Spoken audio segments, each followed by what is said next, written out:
দর্শক, আপনারা ইতিমধ্যে দেখেছেন বাংলাদেশ দল পরাজয়কে কেন্দ্র করে ন্যাড়া করেছে হাসিম।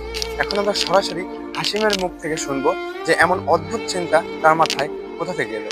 হাসিম, হঠাৎ করে কথা হলো যে বাংলাদেশ টিম হেরে গেলে আপনি ন্যাড়া করবেন, আর ন্যাড়া করে ফেললেন, এটা কেমন ভাবে? আসলে বাংলাদেশকে আমি যেভাবে বাংলাদেশের ক্রিকেট টিমকে ভালোবাসি, হয়তো অনেক ছেলে ছেলেরাও এভাবে বাসে।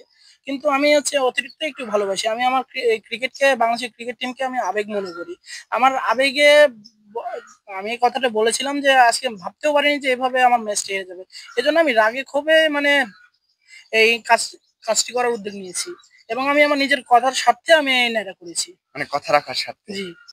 বাংলাদেশ দল অনেক ক্রিকেট প্রেমীদের আবেগ। যেমন আমারও একটি আবেগ যে বাংলাদেশের ক্রিকেট। আমি ছোটবেলা থেকে এই খেলাটি দেখি। আমাকে এমন একটি দল পছন্দ করেছি আমরা যে মানে আবেগ আমাদের নষ্ট করে দেয় এবং আমাদের মানে ইমোশন নিয়ে খেলা করে একটা টিম।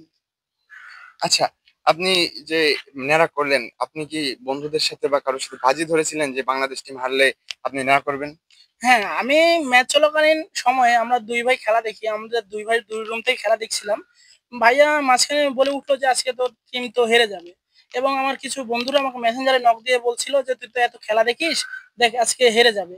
পরে আমি ওদের সাথে আমি বাজি ধরে বলছিলাম যে, "আজকে বাংলাদেশ যদি হারে, তবে আমি হচ্ছে ন্যাড়া করব।" আচ্ছা, আপনি কি পুরোপুরি বাংলাদেশ দলের খেলা দেখা বয়কট করলেন? ভাই এভাবে বলতে গেলে তো আপাতত যদি এই টিম ম্যানেজমেন্ট যদি থাকে, এই হচ্ছে স্কোয়াড যদি থাকে, আপাতত খেলা থেকে বন্ধ করতেই হয়। কেননা আমাদের যেভাবে আবেগ নষ্ট করছে এরা হচ্ছে মানে আবেগ নিয়ে খেলছে আমাদের। তাই এদের খেলা যদি এভাবে চালিয়ে যায়, এভাবে খেলা থেকে আমি বন্ধ করে দিব। পুরোপুরি বন্ধ করে তো দিতে পারবো না। যদি কোনোদিন যদি ভাই টিম ম্যানেজমেন্ট বা হচ্ছে স্কোয়াডটা সঠিক ভালো হয়, হয়। হ্যাঁ, ভালো হয়, উন্নত হয়, তবে থেকে আমি খেলা দেখব। আর আবেগ আমি নষ্ট করতে চাচ্ছি না। আচ্ছা।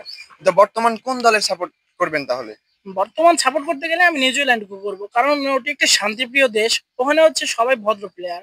কোনো হচ্ছে সুশৃঙ্খল মানে সুশৃঙ্খলভাবে থাকে। কোনো উচ্ছৃঙ্খল পরিবেশ ওরা গ্রহণ করে না। আর আমার একটা ভালোবাসার বাংলাদেশের পরের টিমই হচ্ছে নিউজিল্যান্ড। অসংখ্য ধন্যবাদ হাসিম। দর্শক, এতক্ষণ শুনছিলেন হাসিমের ন্যাড়া হওয়ার আসল কারণটি। বাংলাদেশ পাকিস্তান ম্যাচের পর হাজারো সমর্থকের মন এভাবে ভেঙে গেছে। আর কত হাসিম এভাবে নির্লজ্জ প্রতিবাদ করলে হুঁশ ফিরবে বিসিবির। এতক্ষণ আপনাদের সাথে ছিলাম আমি মোহাম্মদ মনির হোসেন, নাটোর মেল, নাটোর।